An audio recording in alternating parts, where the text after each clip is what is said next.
আপনি কি কল্পনা করতে পারেন এক বাদশাহর ছেলে যার সামনে দুনিয়ার সব সুখ সব আরাম হাজির, অথচ সে বেছে নেয় কবরস্থান, মজদুরির কাজ আর অনাহার? আজ আমি আপনাদের শোনাবো হারুন রশিদের সেই ছেলের কাহিনী, যে দুনিয়াকে না বলেছিল আর আখিরাতকে বেছে নিয়েছিল। ছেলেটির বয়স ছিল মাত্র 16 বছর, কিন্তু বয়সের তুলনায় তার হৃদয় ছিল বিশাল। সে এক অদ্ভুত জীবন বেছে নিয়েছিল। দুনিয়ার সমস্ত প্রাচুর্য, সমস্ত আরামের সুযোগ থাকা সত্ত্বেও সে সবকিছুকে অগ্রাহ্য করেছিল। প্রতিদিন সে যেত কবরস্থানে। কবরের ধুলো, মৃতদের নিঃশব্দ আর সেই বেদনা উপদেশের আওয়াজ সবই তার অন্তরকে স্পর্শ করত। সে কবরস্থানে দাঁড়িয়ে বলতো, তোমরা আমাদের পূর্বে দুনিয়াতে ছিলে, তোমাদের ছিল দুনিয়ার মালিকানা, কিন্তু এই দুনিয়া তোমাদের মুক্তি দিতে পারেনি। অবশেষে তোমরা কবরে পৌঁছে গেছো।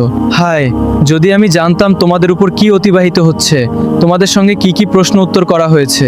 তার কাছে কেবল আল্লাহর সন্তুষ্টি গুরুত্বপূর্ণ ছিল।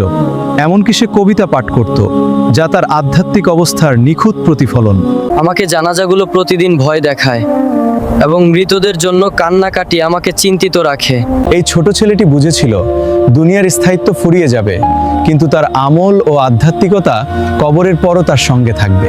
সেদিনের অধিকাংশ সময় কাটাতো বুজুর্গ আলেমদের মজলিসে, আলেমদের শিক্ষার পাশে বসে, আত্মশুদ্ধি ও নেকি অর্জনে মনোযোগী হয়ে। এই অসাধারণ ছেলেটির ঘটনাটি একটু বড় হওয়ার কারণে আমি ভিডিওটি মোট 8টি পর্বে ভাগ করেছি। পরবর্তী পর্ব দেখার জন্য সাথেই থাকবেন।